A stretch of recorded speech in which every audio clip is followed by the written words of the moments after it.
Document. Part 1. The sun hung low in the sky, casting long shadows across the streets of New York City. The city buzzed with its usual energy cars honking, people rushing to catch trains, and the faint hum of conversations blending into the background noise. But high above the chaos, nestled on the rooftop of a towering skyscraper, was a place that felt almost otherworldly in its stillness. This was where Alex Carter spent most of his days, staring out at the stars through the massive telescope housed in the observatory. Alex wasn't like most people. While others were content, scrolling through social media or watching the latest shows, he found himself drawn to the mysteries of the universe. He loved the idea that there might be something or someone out there, waiting to be discovered. At 32, he had already made a name for himself as one of the brightest minds in astrophysics. His colleagues admired him not just for his intelligence, but also for his relentless curiosity. But today, even Alex couldn't have predicted what he was about to uncover. It started as an ordinary afternoon. Alex sat hunched over his computer, sipping cold coffee while reviewing data collected by the observatory's radio telescopes. These machines scanned the skies constantly, listening for anything unusual, signals, bursts, or anomalies that could hint at extraterrestrial life. Most of the time, it was nothing more than static or interference from Earth-based sources. But every now and then, something stood out. And today, something very strange caught his attention. On the screen, a series of numbers and waveforms blinked steadily. At first glance, it looked like random noise, the kind of thing you'd expect from cosmic radiation bouncing off satellites. But as Alex zoomed in closer, he noticed patterns emerging, repeating sequences, mathematical precision. It wasn't natural. Someone or something had crafted this signal deliberately. His heart raced as he leaned forward, eyes glued to the monitor. "This can't be right," he muttered under his breath. For a moment, he thought maybe it was some prank pulled by one of his coworkers, or perhaps a glitch in the system. But the more he analyzed the data, the clearer it became. This was real.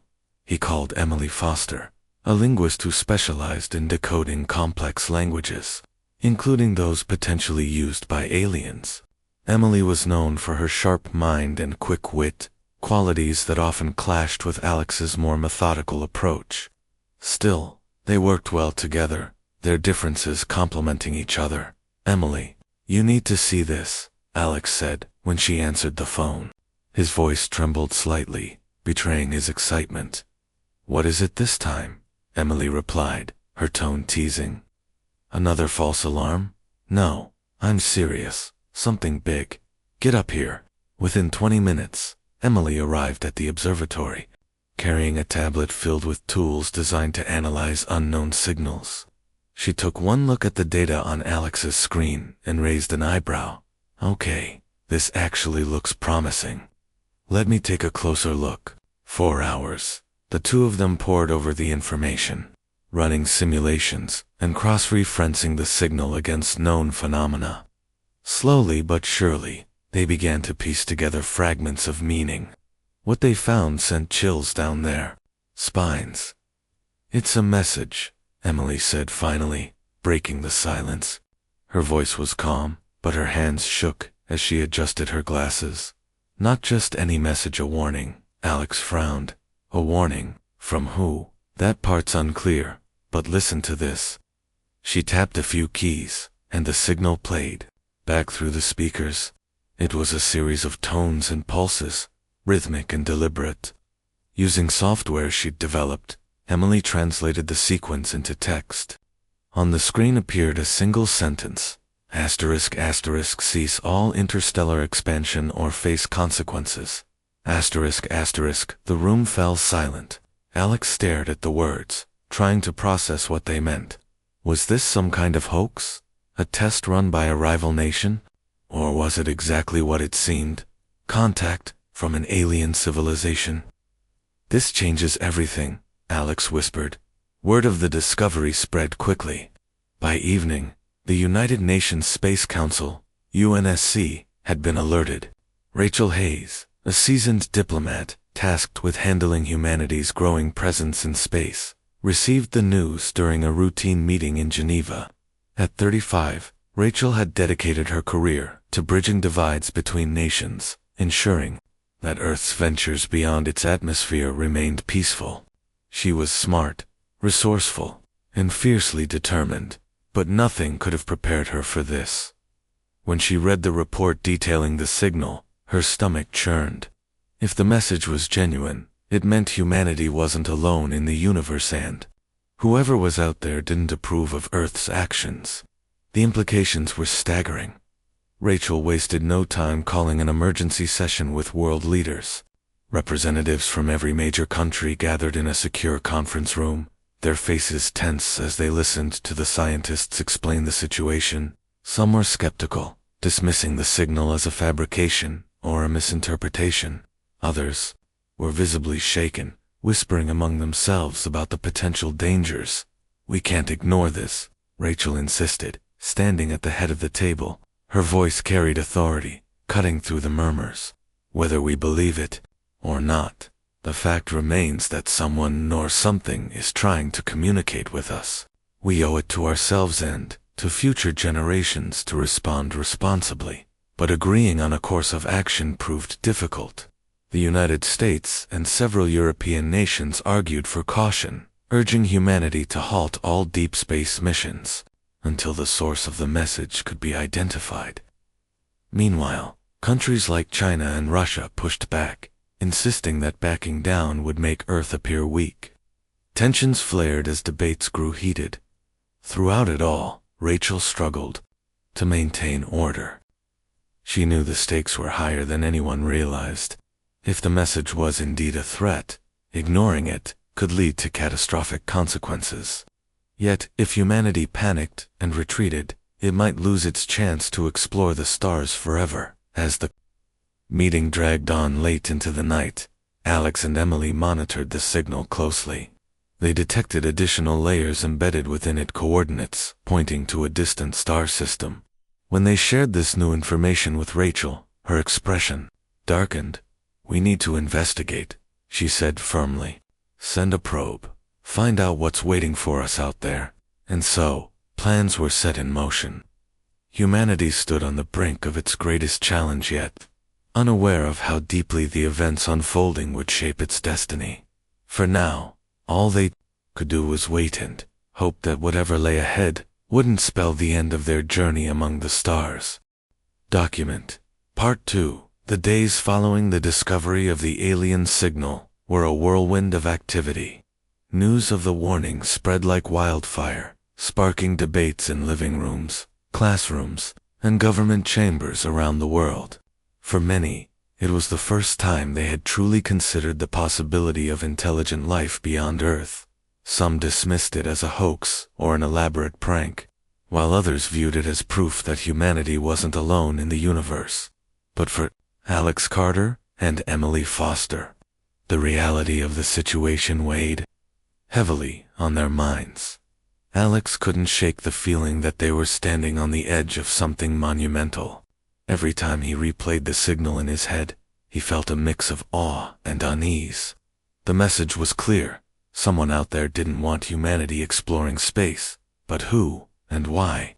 These questions haunted him as he worked tirelessly alongside Emily to decode more of the transmission. Emily, meanwhile, was determined to uncover every detail hidden within the signal. Her expertise in linguistics allowed her to break down the patterns and sequences into meaningful fragments. It wasn't just a simple warning. It contained layers of information that hinted at advanced technology and precise calculations. One night, as she pored over the data, she stumbled upon something startling: a set of coordinates embedded deep within the transmission. "Alex," she called out, her voice tinged with urgency. "You need to see this." He hurried over, his eyes widening as he saw what she had found. The coordinates pointed to a distant star system located thousands of light-years away. It was far beyond the reach of any human spacecraft, but the implications were undeniable. Whoever sent the message wanted them to know where they were, at least where the threat originated. "This changes everything," Alex said softly, rubbing his temples. "If we send a probe there, we might be able to figure out what's really going on." The decision to launch a drone probe wasn't made lightly. Rachel Hayes spent hours arguing with world leaders, trying to convince them of the importance of investigating the coordinates. Some countries were hesitant, fearing retaliation if humanity appeared too aggressive. Others saw it as an opportunity to gather intelligence about a potential enemy. In the end, the United Nations Space Council (UNSC) agreed to fund the mission, but only under strict conditions. The probe would be unarmed and equipped solely with cameras and sensors, designed to collect data. As preparations for the probe launch got underway, tensions continued to rise across the globe. Public opinion was deeply divided. Protesters gathered outside government buildings, holding signs that read "Stay home" and "Expand or perish." Social media buzzed with theories ranging from conspiracy-laden paranoia to wild optimism about making contact with benevolent aliens.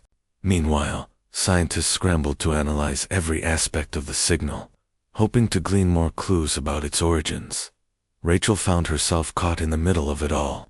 As the face of Earth's response to the alien message, she became both a hero and a target. Supporters praised her calm demeanor and diplomatic skills, while critics accused her of risking humanity's future by pursuing further investigation. Late one evening, after another exhausting day of meetings, she sat alone in her apartment, staring at the city lights below. The weight of responsibility pressed heavily on her shoulders.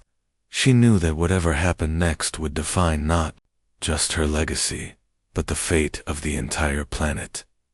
Back at the observatory, Alex and Emily worked around the clock to ensure the probe's success. They collaborated with engineers to design its trajectory, carefully plotting a course that would take it past several key points along the way. Each step of the journey needed to be meticulously planned to avoid detection by whatever or whoever might be watching. Despite their best efforts, doubts lingered in both their minds. What if the probe triggered some kind of defensive mechanism? What if the coordinates led to nothing more than empty space? And even if they did find something, how could they possibly prepare for what came next? The launch date arrived sooner than anyone expected. On a crisp morning, the probe lifted off from a remote facility in the Nevada desert. Its sleek, metallic frame gleamed in the sunlight as it ascended into the sky, disappearing into the vastness of space. For weeks, everyone waited anxiously for updates. The probe traveled silently through the void, sending back streams of data that scientists analyzed piece by piece. Finally, the moment of truth came. The probe reached the coordinates and began transmitting images back to Earth. What they saw left everyone speechless. Hovering near a dying star was a massive structure unlike anything humanity had ever encountered. It looked like a Wapena, colossal device bristling with energy conduits and glowing panels. The sheer scale of it was unimaginable, dwarfing even the largest human-made satellites. This wasn't just a warning, it was a demonstration of power. News of the discovery sent shockwaves through the global community. Governments convened emergency sessions to discuss their next move. Military officials proposed building defenses in case the structure turned hostile, while scientists urged caution, reminding everyone that provoking an unknown adversary could have dire consequences. Rachel stood before the UNSC once again, delivering a sobering report. "This proves that the message was genuine," she said, her voice steady despite the tension in the room. "Whoever sent it is serious about stopping our expansion. We can't afford to underestimate them." Her words sparked heated arguments among the delegates. Some argued that Earth should comply with the warning and abandon its interstellar ambitions entirely. Others insisted that humanity couldn't give up without a fight, pointing out that surrendering now would leave Earth vulnerable to future threats. Amidst the chaos, Alex and Emily continued their work, analyzing the images and data sent back by the probe. They noticed subtle details that others overlooked, patterns in the structure's design that suggested it was capable of targeting specific planets. If activated, it could unleash devastating destruction, potentially wiping out entire civilizations. "We need to warn everyone," Emily said urgently. "If this thing fires, it won't just affect Earth, it could destabilize the entire galaxy." But getting people to listen wasn't easy. Fear and uncertainty clouded judgment, leading to irrational decisions. Conspiracy theories multiplied, fueling distrust between nations. Some groups claimed the whole thing was a fabrication created to justify increased military spending. Others believed it was a test orchestrated by rival countries to gauge Earth's technological capabilities. Through it all, Rachel remained steadfast. She knew that humanity's survival depended on finding common ground. Using her diplomatic skills, she worked tirelessly to unite the fractured factions. She reached out to influential leaders, appealing to their sense of duty and shared humanity. Slowly but surely, she began to build consensus. At the same time, Alex and Emily devised a bold plan. They proposed sending a second probe equipped with advanced scanning equipment to gather more detailed information about the structure. Their goal was to determine whether it could be disabled or neutralized remotely. While risky, it was the only option that offered a glimmer of hope. When Rachel presented the idea to the UNSC, she faced fierce opposition. Many feared that sending another probe would provoke an attack. But Rachel refused to back down. "We can't let fear dictate our actions," she argued passionately. "If we do nothing, we're choosing extinction. At least this gives us a chance." After hours of deliberation, the Council reluctantly approved the mission. The second probe was launched within days, carrying the hopes of billions. As it ventured deeper into space, Alex and Emily monitored its progress closely, praying that it wouldn't meet the same fate as countless probes before it. Meanwhile, Rachel prepared for the worst. She drafted a statement to address the galaxy, amplifying Earth's response using cutting-edge communication technology. Her message was simple, yet powerful. "To whoever sent the warning, we hear you. But know this, humanity will not go quietly into the night. If you seek peace, we are willing to negotiate. If you seek conflict, we will defend ourselves with everything we have." As the probe approached the mysterious structure, the world held its breath. No one knew what would happen next, but one thing was certain.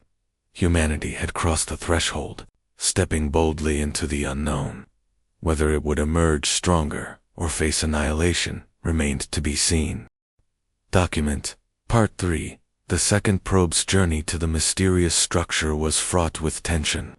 Every update from the mission control room felt like a heartbeat, steady but fragile, as if one wrong move could shatter everything. Alex Carter and Emily Foster were glued to their screens, watching the live feed from the probe's cameras.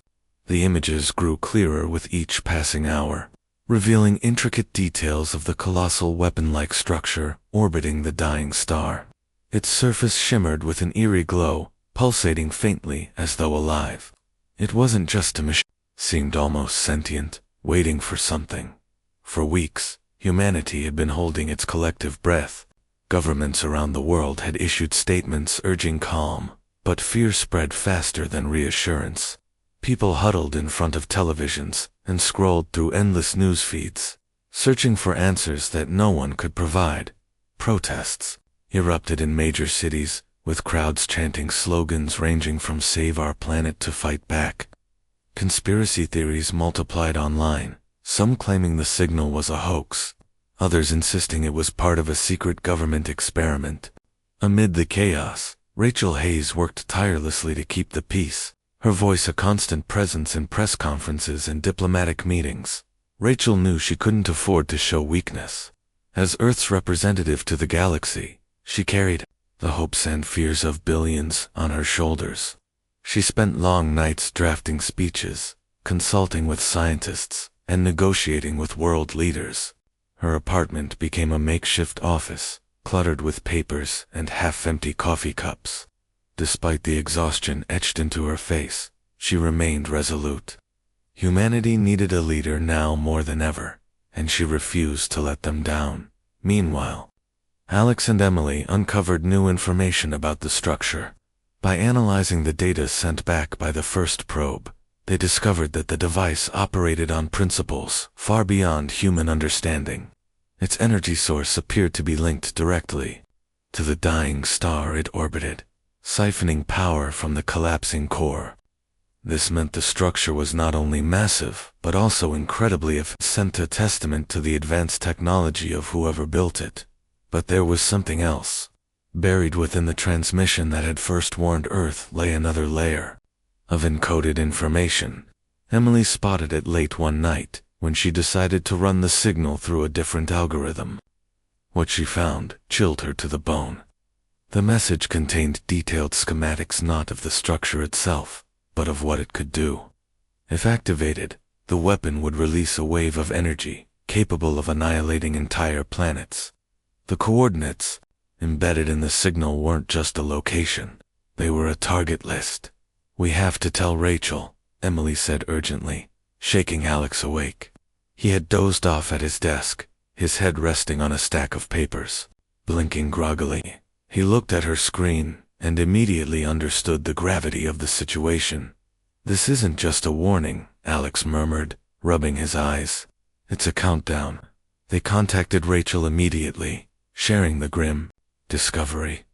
She listened silently, her expression unreadable. When they finished explaining, she took a deep breath and nodded. "Thank you," she said simply. "I'll handle it." The next morning, Rachel addressed the United Nations Space Council (UNSC) once again. Her tone was calm but firm as she laid out the facts. "Ladies and gentlemen, we are facing a threat unlike anything we've encountered before. This is not speculation or conjecture. The structure we discovered is a weapon, one capable of destroying planets. And unless we act decisively, Earth may already be on its target list." Her words sent shockwaves through the council chamber. Delegates exchanged worried glances, their faces pale. Some whispered frantically to aides, while others stared blankly ahead, overwhelmed by the enormity of the situation. For the first time, even the most skeptical voices fell silent. Rachel continued, her voice cutting through the tension. "We must respond not with aggression, but with clarity. Humanity has always thrived because of our ability to adapt and innovate. Now, we must prove that we can rise above fear and uncertainty. I propose issuing one final warning to whoever sent this message. We will make it clear that any attack on Earth will be met with overwhelming force." Her proposal sparked heated debate. Military officials argued that preparing defenses should take priority over diplomacy, while scientists cautioned against escalating tensions further. But Rachel stood her ground, appealing to reason and unity. "If we strike first, we risk provoking a war we cannot win. If we remain silent, we invite disaster. This is our chance to show strength without aggression, to stand firm without surrendering." After hours of discussion, the council reluctantly agreed to support Rachel's plan. Using experimental amplification technology developed by Earth's top engineers, they broadcast a message across light years of space. Rachel delivered it herself, her voice steady, despite the weight of the moment. "To those who issued the warning, we hear you. Humanity seeks only knowledge and survival. We ask for dialogue, not destruction. But know this: if you threaten our home, we will defend it with everything we have." The message echoed through the void, carried by waves of energy that rippled outward into the galaxy. For days, there was no response. The silence was deafening, pressing down on everyone like a heavy blanket. People watched the skies nervously, half expecting the weapon to activate at any moment. Stores sold out of emergency supplies, and families made plans to evacuate urban centers. Fear gripped the planet, turning neighbors into strangers and hope into desperation. Back at the observatory, Alex and Emily monitored the probe's progress anxiously. The second drone had reached the structure and begun transmitting high-resolution scans. What they saw confirmed their worst fears. The weapon was fully operational, its systems humming with latent power. Worse still, they detected signs of movements, craft flitting around the structure, likely patrolling for intruders. "Do you think they heard us?" Emily asked quietly, her eyes fixed on the screen. "I don't know," Alex replied, his voice heavy with uncertainty. "But if they did, they're not showing it." Despite the mounting tension, life on Earth continued, at least on the surface. Schools reopened, businesses resumed operations, and people tried to go about their daily routines. But, beneath the facade of normalcy, cracks began to form. Trust eroded as rumors spread, and paranoia took root. Some communities banded together, forming neighborhood watch groups to protect against potential threats. Others turned inward, isolating themselves from the outside world. Rachel noticed these changes during her travels. She visited cities and towns, speaking directly to citizens and addressing their concerns. Her presence brought a measure of comfort, but she knew it wasn't enough. Humanity needed more than reassurance. It needed action. One evening, as she prepared for another round of negotiations with global leaders, Rachel received an unexpected visitor. It was Alex, accompanied by Emily. They looked exhausted, their faces pale and drawn.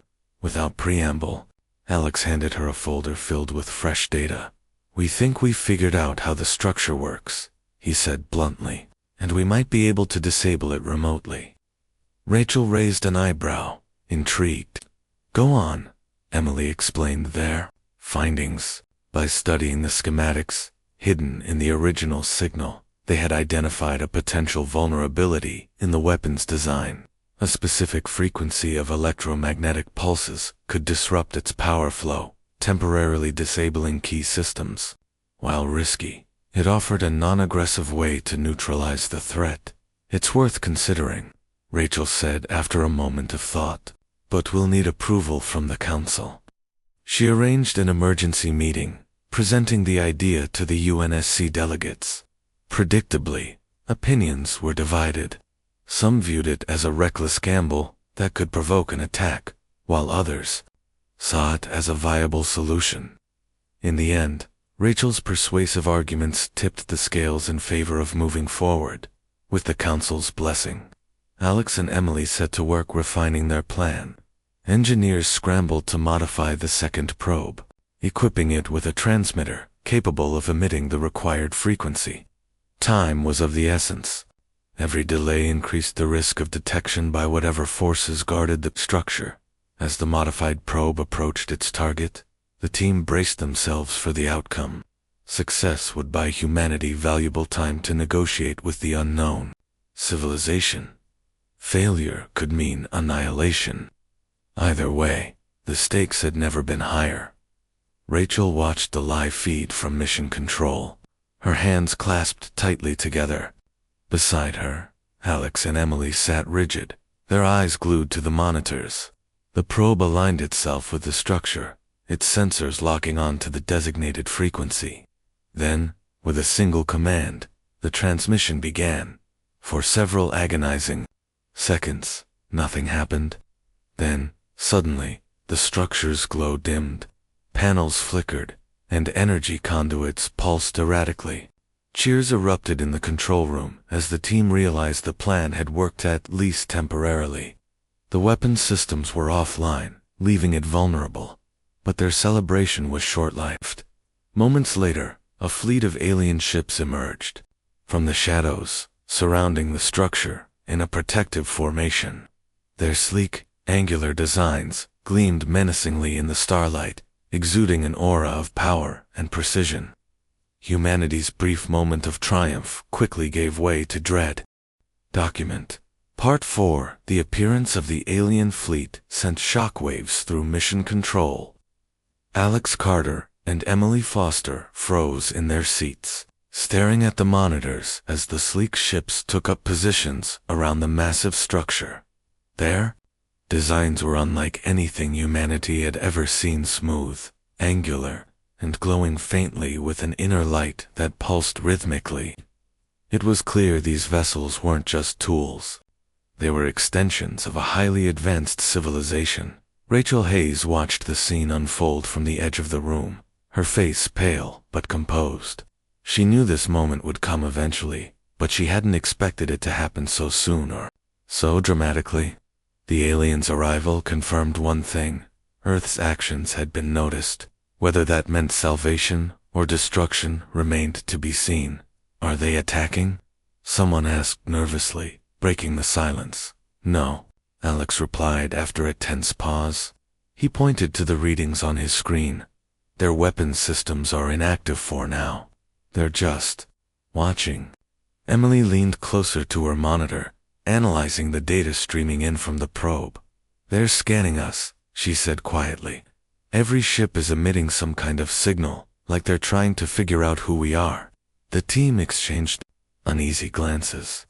Humanity's first contact with an alien species wasn't going as anyone had imagined. Instead of a peaceful greeting or even open hostility, they were met with cold observation. It felt like being studied under a microscope, powerless and exposed. Rachel stepped forward, her voice cutting through the tension. "We need to stay calm," she said firmly. "Panicking won't help. Let's focus on what we know and plan our next move carefully." Her words steadied the group, but the weight of the situation pressed down on everyone. For hours, they monitored the alien fleet, searching for any sign of communication or intent. The ships remained eerily silent, their movements precise and deliberate. Occasionally, smaller craft detached from the main formation and circled the structure, inspecting the damage caused by the probe's transmission.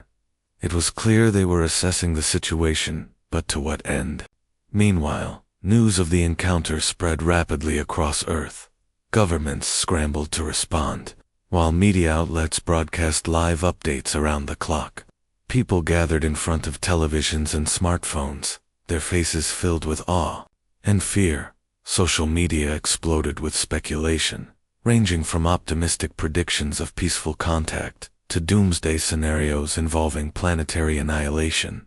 In the midst of the chaos, Rachel became the central figure of humanity's response.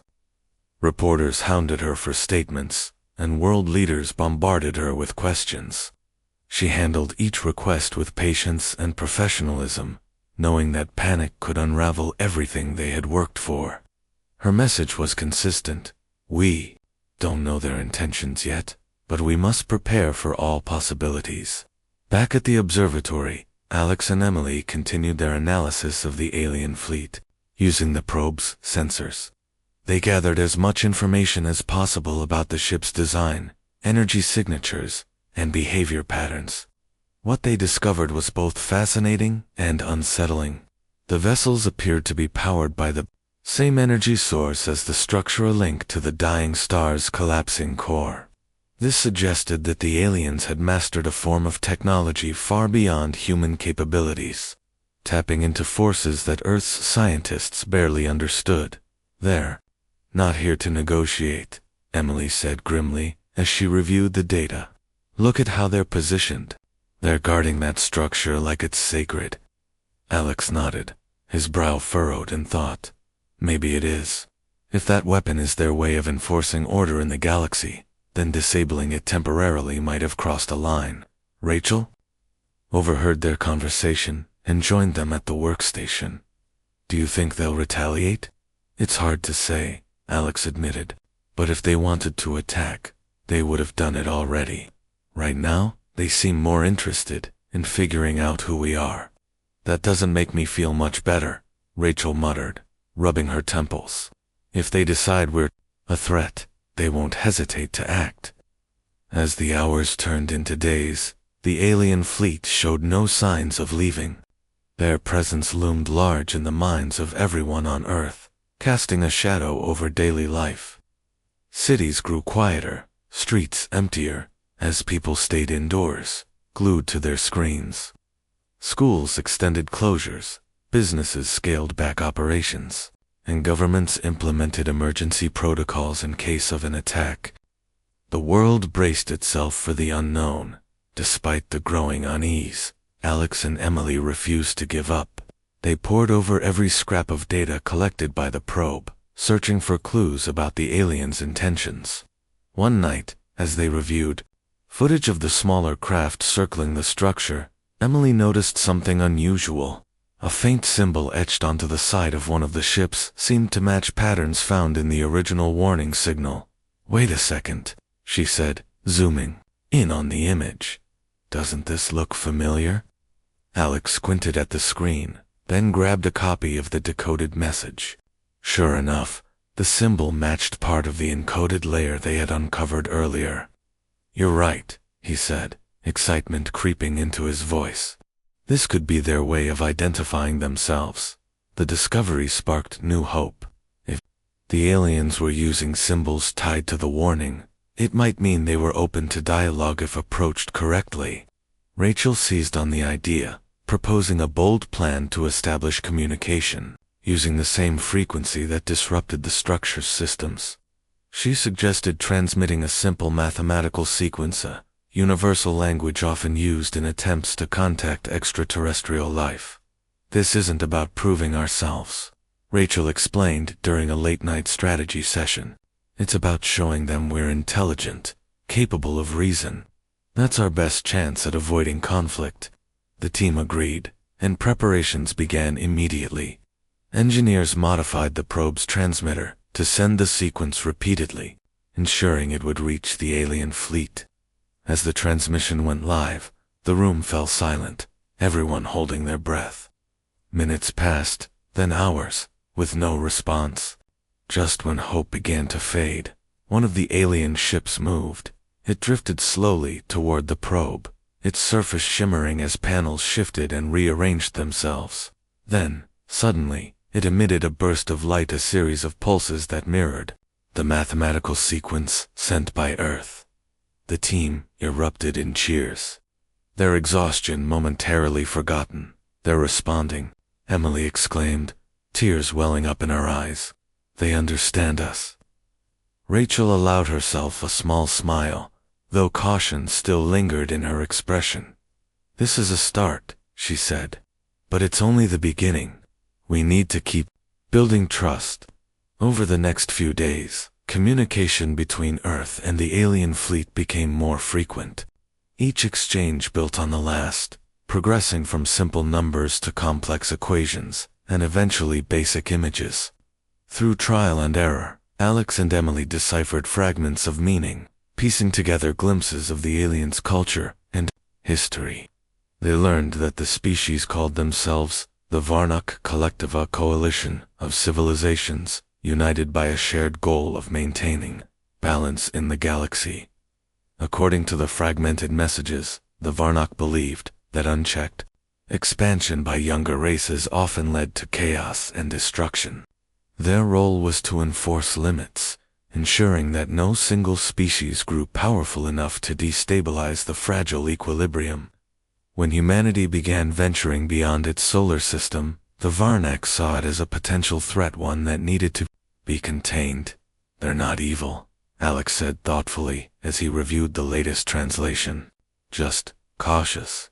Maybe too cautious." Emily nodded. "It makes sense. If they've seen other civilizations destroy themselves or others, they'd want to prevent it from happening again." Rachel listened intently, absorbing their insights. "Then we need to prove that we're different," she said, "that we can coexist without causing harm." With renewed determination, Rachel drafted a formal message to the Varnak, outlining humanity's desire for peace and cooperation. She emphasized Earth's commitment to responsible exploration and offered to share knowledge and resources in exchange for mutual understanding. The message was transmitted via the probe, accompanied by visual representations of Earth's diverse ecosystems, cultures, and achievements. The response came quickly. One of the larger alien ships detached from the fleet and began moving toward Earth's solar system. Its trajectory suggested it was heading for a rendezvous point near Mars, where it could safely meet with a delegation from Earth. The implications were clear. The Varnak wanted to talk. Face-to-face.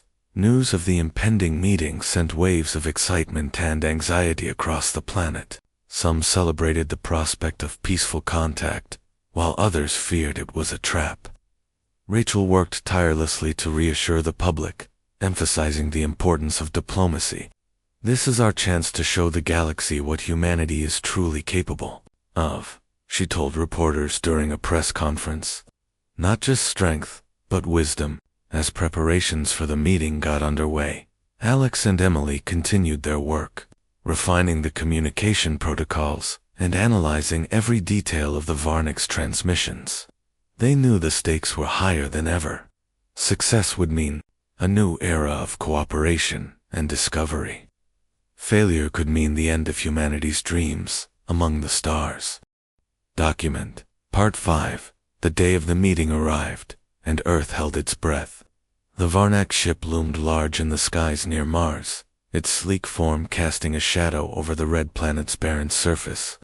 Humanity's delegation consisted of a small but diverse team led by Rachel Hayes.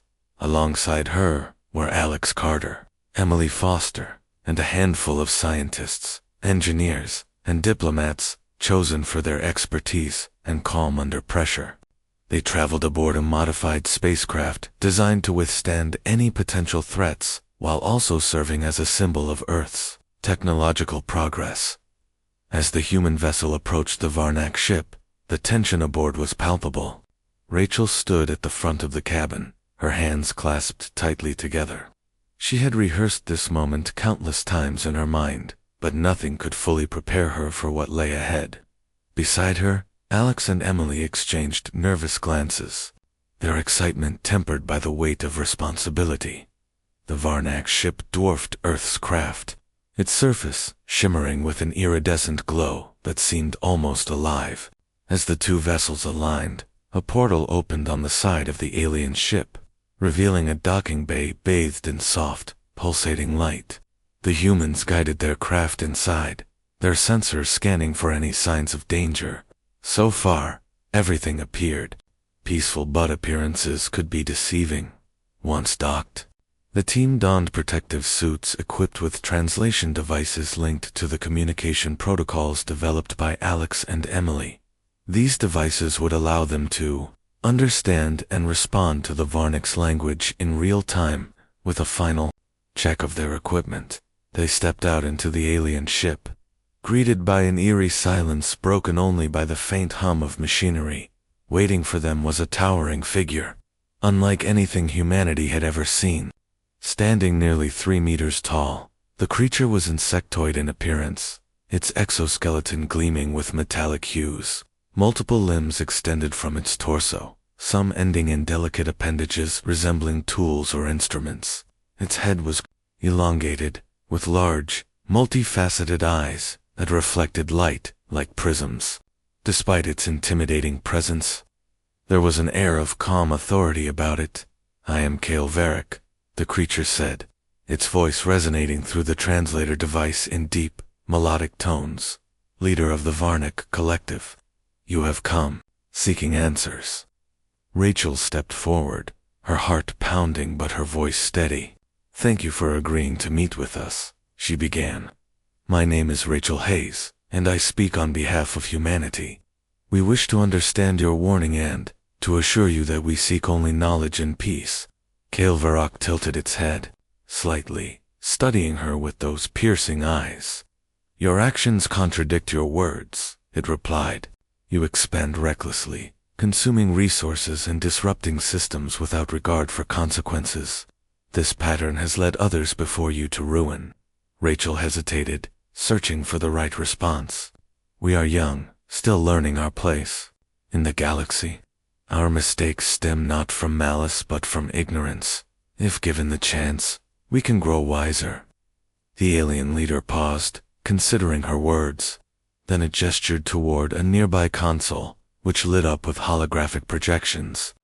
Images of distant star systems flickered to life, showing scenes of devastation, planets reduced to ash, civilizations wiped out, entire ecosystems collapsing under the strain of unchecked expansion. These were once thriving worlds, Cale explained. Each fell victim to ambition and greed. The Varnak exists to prevent such tragedies from repeating. Your signal indicated awareness of this truth, yet you continued to push boundaries. Alex stepped forward cautiously, his curiosity overcoming his fear. How do you decide who gets to expand and who doesn't? Isn't that unfair? Calvarac turned its gaze to him, its expression unreadable. Fairness is irrelevant. Survival depends on balance. Without limits, chaos consumes all. Emily chimed in, her tone respectful but firm. But isn't there another way? A middle ground where younger species like ours can learn without being forced to stop entirely? The alien leader regarded her thoughtfully. Perhaps, but trust must first be earned.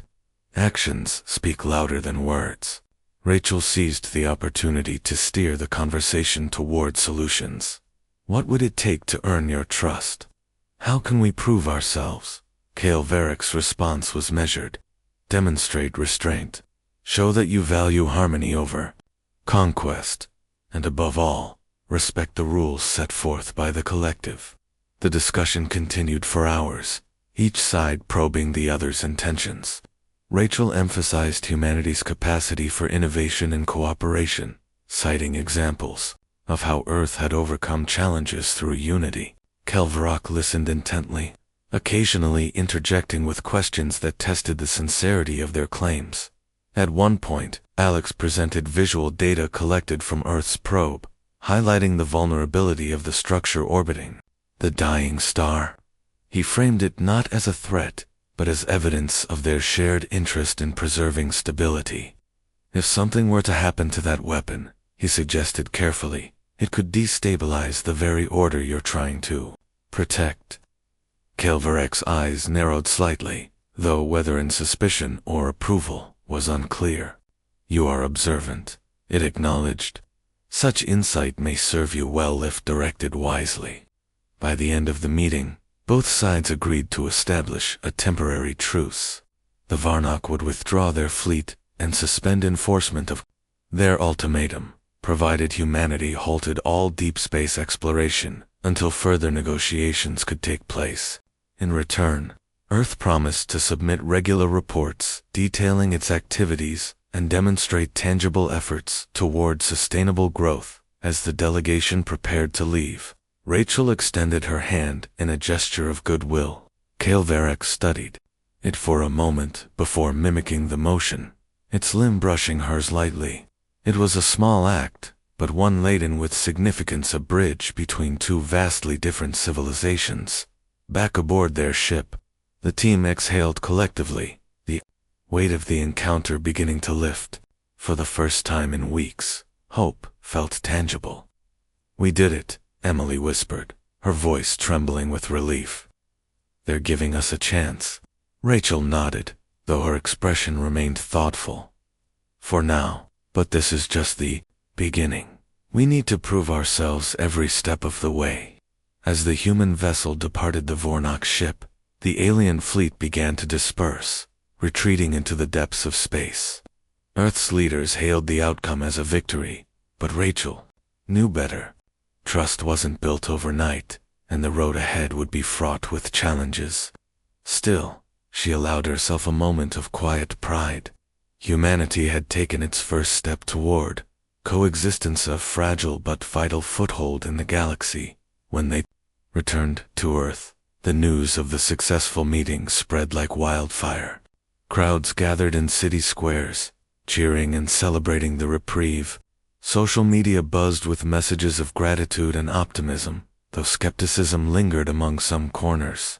Governments convened emergency sessions to discuss implementation of the agreement, while scientists raced to develop new technologies that aligned with the Varnak's principles of sustainability.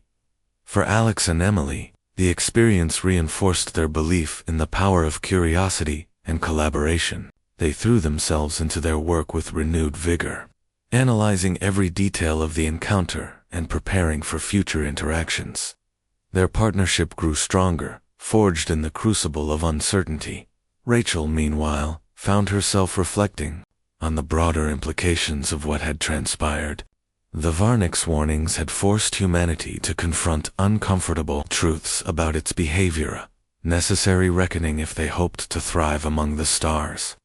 As she stood on the balcony of her apartment, gazing at the night sky, she felt a profound sense of responsibility. "We've been given a second chance," she murmured to herself. "Now it's up to us to make it count." Far beyond Earth's solar system, the Varnak fleet watched silently, their mission unchanged, but their perspective shifted.